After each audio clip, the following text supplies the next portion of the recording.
What's going on, guys? It's the Music Marketing Mafia back at it again with another episode. In today's episode, we're going to be talking about treating your music as a business. And this is a cool mindset that I learned over the last couple of years, and I wanted to share it with you guys. Everybody kind of just thinks of themselves as a producer for the most part, or an artist, however you want to label it. But they don't really think about what you're actually trying to get out of it. You're trying to get people to listen to your music, buy merch, buy tickets, etc. What's the middle ground? How is that going to be possible if you're not selling a product? You need to be a business at the end of the day. Yes, you are an artist, you are a producer, you are making stuff, but then you need to go the step further. This is kind of more of a psychological mindset episode.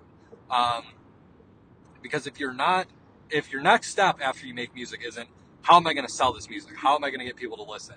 Yeah, people always want streams and they want people to listen, but they don't really think about it from the deeper perspective of, now, how are those people going to buy merch? How are those people going to translate into fans that are going to buy tickets? Because streams at the end of the day don't really mean anything if these people are not buying from you or becoming an avid fan.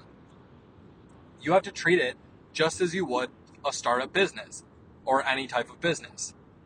You are promoting and making a product.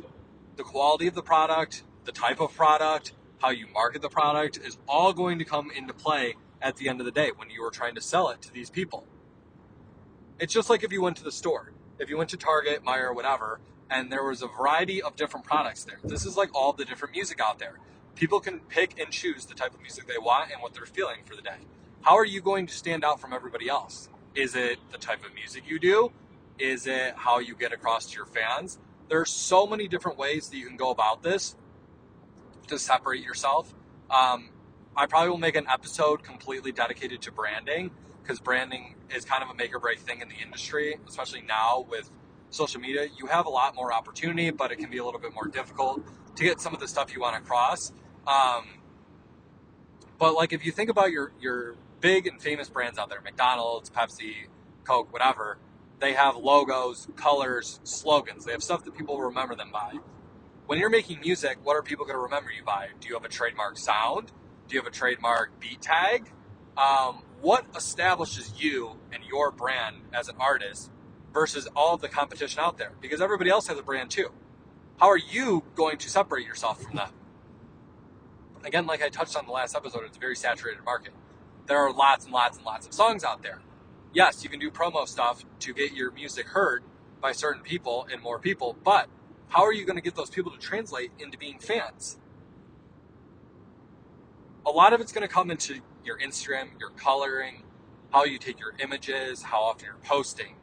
The type of people that you're working with are a very, very big and important part of this, because you need to make sure that whatever message that you want to get across about your brand, are you a party brand? Do you write sad songs? Do you write relatable songs? What is the point of your brand that you want to get across? And how are you going to do that? Is it going to be with fonts? Is it going to be with your artist work? Is it going to be in just the music? You have to pinpoint and think about it from more of a actual business standpoint. How are you going to make X amount of dollars based off of your music? And yes, everything in music is business related. You need to have a really good product first. You need to make sure that you're loving the music that you're making and that you're very happy. Because otherwise, you're just going to be unhappy going in a giant circle, and it's just going to be a big problem at the end of the day. So I highly recommend you sit down, you write down all your points, your brand. How do you want to get this across? What are your goals? Can you write down goals?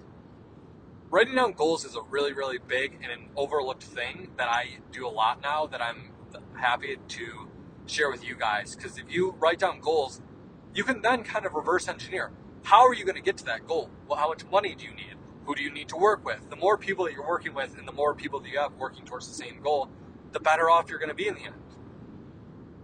The more organized you are, have a spreadsheet, a planner, you're going to see it all in front of you visually on paper. And it's going to give you a chance to become the artist that you've always wanted to be.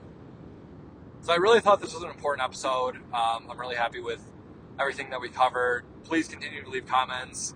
It makes it a lot easier for me to pick out some topics for you guys. I got a lot of good ones in store, but for now, that's all we have, and I will see you guys in the next episode.